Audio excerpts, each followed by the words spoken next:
টি-20 সিরিজে আফগানিস্তানকে বাংলা ওয়াশ করার পর এবার ওয়ানডে সিরিজে আরও শক্তিশালী স্কোয়াড নিয়ে মাঠে নামতে চলেছে টাইগাররা। লক্ষ্য একটাই, ধারাবাহিকতা রেখে সিরিজ জয় নিশ্চিত করা।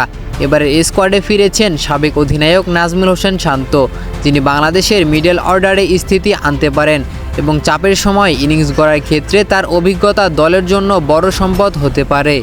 ওপেনিংয়ে রয়েছেন লেফট হ্যান্ডার মোহাম্মদ নাইম শেখ, যিনি প্রথম 10 থেকে 15 ওভারের মধ্যে আক্রমণাত্মক ব্যাটিং করে আফগান পেস আক্রমণের উপর চাপ সৃষ্টি করতে পারেন। অধিনায়ক হিসেবে মাঠে নামছেন অপার প্রতিরোধী অলরাউন্ডার মেহেদী হাসান মিরাজ। ব্যাট ও বল দুই ক্ষেত্রেই পারদর্শী মেহেদী দলের জন্য হতে পারেন মূল কৌশল নির্ধারক। মিডল অর্ডারে আছেন তরুণ তৌহিদ হৃদয়, যিনি দ্রুত রান তোলার ক্ষমতা এবং ইনিংসে গতিশীল করার সামর্থ্য রাখেন।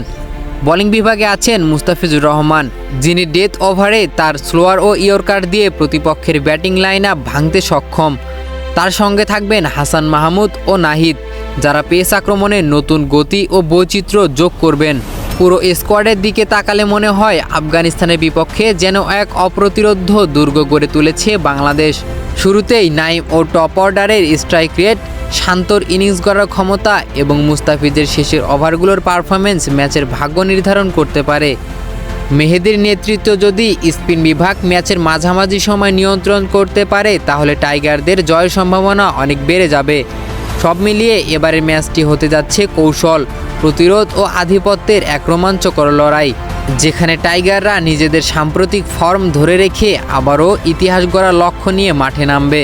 তো দর্শক, এই ছিল আজকের ভিডিওটি ভালো লাগলে অবশ্যই একটি লাইক দিয়ে আমাদের চ্যানেলে নতুন হলে চ্যানেলটি সাবস্ক্রাইব করবেন।